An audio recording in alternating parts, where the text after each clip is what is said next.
పాయలుగా విడిపోయిన సాగరం వాగులు వంపులు దాటుతూ మిట్టలు గడ్డలు తడుపుతూ ప్రజాసమూహాన్ని సేకరించవలసింది పోయి గాయాలను నెమరు వేసుకుంటూ సేద తీరుతుంటే జొర్రీగలు మీద పడి కాల్చుకు తింటున్నాయి.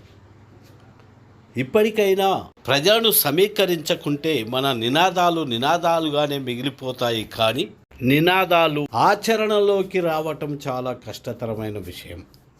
అది తెలిసిన మనము బుద్ధిజీవులుగా ఈరోజు పౌర హక్కుల సంఘం మనలందరినీ ఇక్కడ సమకూర్చింది. మరి ఇప్పుడు మనము ఏం చేయాలి? ప్రజలను ఏ విధంగా సమీకరించుకోవాలి? గుంపులుగా విడిపోయినాం, పిల్ల కాలువలుగా పారుతున్నాం. ఇప్పుడు ఆసన్నమైంది సముద్రంలో కలవటానికి. ఆ సముద్రంలో కలచటం కోసం ఇవాళ సతీష్ గఢ్ అడవిని కాపాడుకోవాల్సిన పని మన అందరిపైన ఉన్నది. అందుకే ఈరోజు ఈ పౌర హక్కుల సంఘం మనలను ఒక కాడికి చేర్చింది. ఈ విషయంలో అందరం ఏకమై ఆదివాసులకు అండగా నిలబడవలసిందే. దానికోసం మా న్యూ డెమోక్రసీ ఎప్పుడూ అండగానే ఉంటుంది అంటూ మాట్లాడారు. ఆపరేషన్ కగార్ నుంచి భారత విప్లవోద్యమంలో అమరులైనటువంటి వారందరికీ కూడా సిపిఎం న్యూ డెమోక్రసీ తరఫున ముందుగా విప్లవ జోహార్ చేస్తున్నాను. ఇప్పటికే వక్తలు చాలా విషయాలు మాట్లాడారు కనుక నేను చెప్పదలుచుకున్నటువంటి సూటిగా వెళ్తున్నాను. లక్ష్మణ్ గారు మాట్లాడుతూ ఈ మానవ మారణ హోమాన్ని ఎలా ఆపాలి, మనందరం కూడా ఆలోచించాలి అని చెప్పారు. చాలా ముఖ్యమైన విషయం. ఇది అందరం కూడా ఆలోచించాల్సిన విషయం. ప్రాథమికమైన విషయం ఏంటంటే ప్రజలు లేకుండా, ప్రజా ఉద్యమాలు లేకుండా, చైతన్యయుతమైనటువంటి ఉద్యమాలు లేకుండా మేము సాధించలేని సమాజంలో ఏ మార్పు కూడా. దానికి ఏం చేయాలి అని ఇప్పుడు ఆలోచించాలి. పౌరత్వ సంఘంగా నేను ఆవిర్భావ సభలో నేను కూడా పాల్గొన్నాను. అప్పటి నుంచి పౌర హక్కుల సంఘాన్ని దగ్గరుండి పరిశీలిస్తూ వస్తున్నాను. అని ఈ మధ్యకాలంలో, ఈ దీర్ఘకాలంలో పౌర హక్కుల సంఘం అనేక అనుభవాలు, చేదు అనుభవాలు కూడా వచ్చాయని అనుకుంటున్నాను. నేర్చుకోవాలనుకుంటే, తెలుసుకోవాలనుకుంటే ఆ అనుభవాలనే పరిశీలించాలి. అలా కాకుండా ఎప్పుడు దేశంలో పరిస్థితి ఒకే విధంగా ఉంటుంది, ఉండాలని కోరుకోవటం అంత మంచిది కాదు మనలాంటి వాడు. అయితే మనం అనుకున్న మార్పు వైపుగా ప్రయాణం చేస్తుంది. మన ఇష్టాయిష్టాలతో నిమిత్తం లేకుండా సమాజంలో మార్పులు జరుగుతుంటాయి. ఇందులో భాగంగానే పౌర హక్కుల సంఘాలు అత్యంత పరిస్థితి చూసింది. దాని తర్వాత అనేక సందర్భాలలో బహుశా రాజకీయ పార్టీ, ఈ దేశంలో సాయుధ విప్లవం కోసం కృషి చేస్తున్నటువంటి పార్టీ ఏ విధమైనటువంటి నిర్బంధాన్ని ఎదుర్కోవాలో అలాంటి నిర్బంధాన్ని కూడా ఎదుర్కొంది. అనేక మంది కార్యకర్తలు, నాయకులు అమరులయ్యారు. కనుక వీటన్నిటిని కూడా దృష్టిలో పెట్టుకోవాలి. మన దేశంలో ఈనాడున్న వాస్తవ పరిస్థితి, నిర్దిష్ట పరిస్థితి, నిన్న పరిస్థితి నేడు ఉంది, మొన్న పరిస్థితి నేడు ఉంది అని ఆలోచించడం సరైనది. పరిస్థితులు చాలా మార్పులు వచ్చాయి.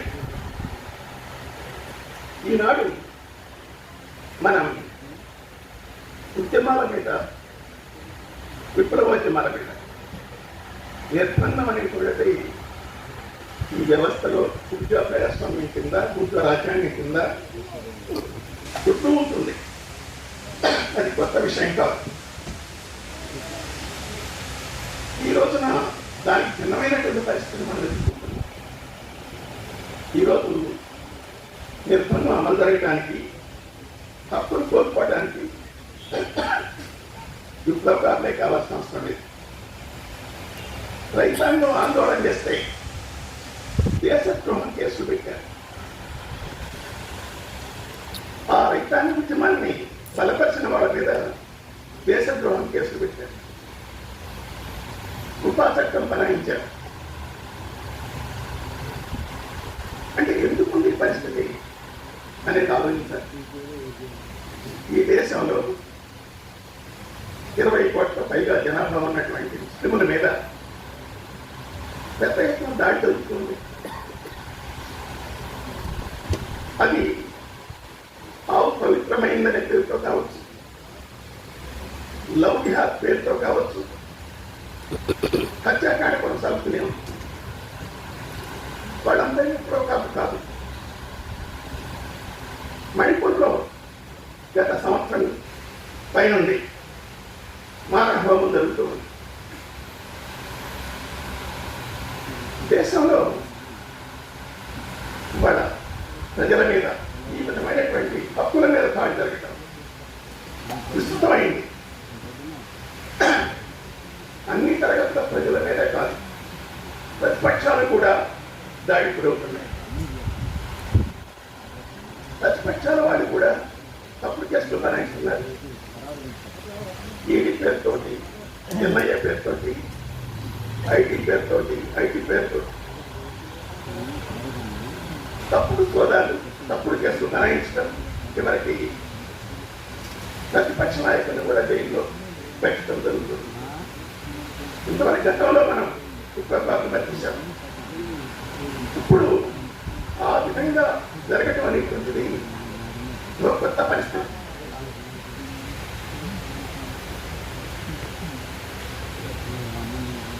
కనుక ఈ పరిస్థితిని మనం ఏమైనా ఆలోచిద్దామా లేదా?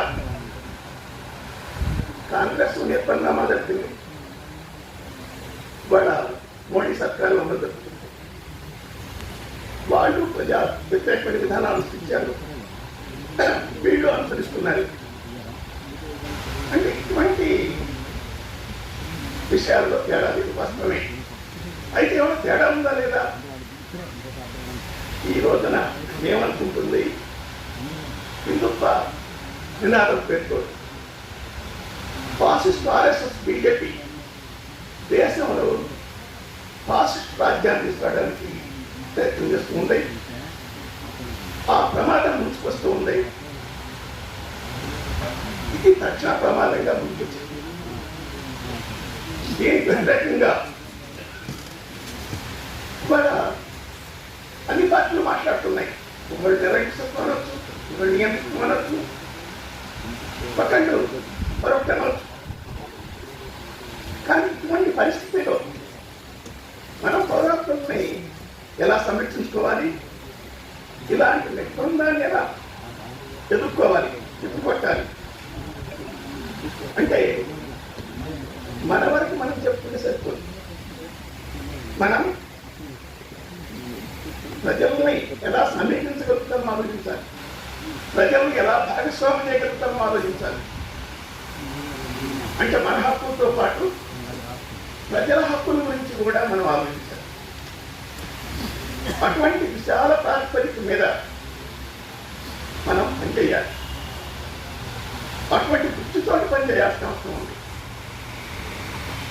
పాలకపక్షాలకి అవన్నీ కూడా లోక్సభ పార్టీలే. అందుకనే ఇప్పటికి కూడా ఎన్నికల్లో కూడా వాడు మోడీని ఓడించాలని చెప్తున్నా పరస్పరం పోటీ పడుతున్నారు. ఎవరి స్వార్థం వాడు చూసుకుంటున్నారు.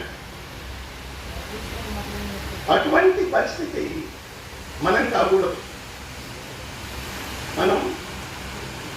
మేధావులుగా, ప్రజాస్వామిక మేధావులుగా, విప్లవకారులుగా, అగ్రగామిగా ఉండాలి. భారత సమాజానికి, ప్రజలకి మార్గం చూపించేవాడిగా ఉండాలి. ముందుండాలి మనం. అయినా దురదృష్టవశాత్తు ప్రతిపక్షంలాగానే మనం కూడా ఏ సంఘానికి ఆ సంఘం, ఏ సంస్థకు ఆ సంస్థ, ఏ పార్టీకి ఆ పార్టీ తిరిగేసుకుని ఉంటున్నాయి. ఈ స్థితి దాకా ఉద్యమంలో ప్రజల సమస్యల మీద అందరం కలవాలి. ఫాసిస్ట్ వ్యతిరేక పోరాటంలో అందరం ఐక్యం కావాల్సినటువంటి తరుణం ఆసన్నమైంది. ఇప్పటికే ఆలస్యం చేశాం. మనకంటే శత్రువు చాలా ముందున్నాడు. అంటే మనం ఇటువంటి కొత్త విషయంగా చరిత్రలో అంతర్జాతీయ కమ్యూనిస్ట్ ఉద్యమం కూడా చాలా తప్పులు చేసింది, తీవ్రమైన తప్పులు చేసింది. కమ్యూనిస్ట్ ఇంటర్నేషనల్ మూడవది 2019-20 జరిగినటువంటి 6వ మహాసభలు వాళ్ళు ఆ స్థాయికి పోయారు. ఎక్స్ట్రీమ్కి క్లాస్ అనే దాకా పోయారు. వర్గానికి ప్రత్యేకంగా వర్గం, ఎలాంటి ఐక్యం లేదు, రాజీ లేదు. Social democrats are more dangerous than fascism అనేటువంటి తప్పుడు నినాదాలు, తప్పుడు కార్యాచరణ, తప్పుడు ఎత్తుగడవలు సృష్టించారు. వీటి ఫలితంగా ఫాసిజం అధికారంలో రావడం సులభమైంది. జర్మనీలో కానీ ఇతర దేశాల్లో కానీ వీటి అనుభవాలను 1937లో జరిగినటువంటి 7వ మహాసభ సమీక్షించింది. తప్పులను అంగీకరించారు, సరిచేసుకున్నారు. ఫాసిజం, ప్రజాస్వామ్యం రెండు ఒకటి కాదు. ఒక పార్టీ స్థానంలో మరో ప్రభుత్వం రావటం కాదు, ఒక ప్రభుత్వ స్థానంలో మరో ప్రభుత్వం కాదు. ఈ రెండింటికి మధ్య ప్రాథమిక తేడా ఉంది. ఈ రోజున సరిగ్గా భారతదేశంలో మనం అలా ఎదుర్కొంటున్నాం. అంటే కొత్త హక్కులు సాధించుకోవటం కాదు, ఉన్న హక్కులు పోతున్నాయి. మన హక్కులు పోవటం కాదు, దేశంలో అన్ని ప్రజల హక్కులు పోతున్నాయి. వాటి హిందుత్వ పేరిట, హిందూ రాష్ట్రం పేరిట చూసుకోవాలని ప్రయత్నం చేస్తున్నాడు. అది ఇప్పటికే ప్రారంభమైంది, చాలా దూరం ప్రయాణం చేసింది. ప్రభుత్వ యంత్రాంగంలో, వాటి న్యాయ వ్యవస్థలో, ఇతర కేంద్ర ఆధ్వర్యంలో ఉన్నటువంటి సంస్థలన్నింటిలో మార్పులు తీసుకొచ్చారు. వాళ్ళ భవిష్యత్తు నింపారు. ఇటీవల జరిగినటువంటి ఎన్నికల కమిషన్లో ఇతర కమిషన్ల నియామాలు ఎలా జరిగిందనేటువంటి మనం అందరం చూసాం. ఎన్నికలు ఎట్లా జరుగుతున్నాయో చూస్తున్నాం. అంటే ఇంత భయంకరమైన మార్పులు మనం చూడగలగంలో మోడీ ఎన్ని అబద్ధాలు ఆడుతున్నాడు.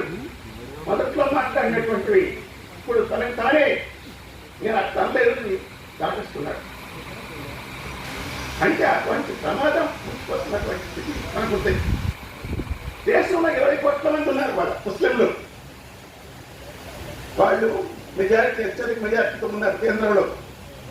కానీ ఒక్క పార్లమెంట్ సభ్యుడు లేడు ముస్లిం, రాజ్యసభలో ఒక ముస్లిం సభ్యుడు లేడు, ప్రభుత్వంలో ఒక ముఖ్యమంత్రి లేడు.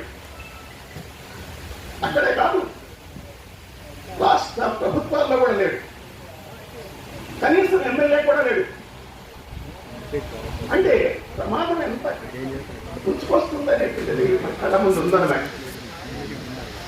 ఇటువంటి స్థితిలో మనం మన దేశంలో దురదృష్టవశాత్తు రాజ్యాంగంలో హక్కులున్నా ప్రజలకి ఆ హక్కుల స్పృహ లేదు. ఇంతకుముందు అంబేద్కర్ చెప్పినట్టుగానే ప్రజాస్వామిక హక్కులకు స్పృహ లేదు, పౌర హక్కుల స్పృహ లేదు. లేకపోతే కొంచెం మారణహోమం జరుగుతుంటాయి.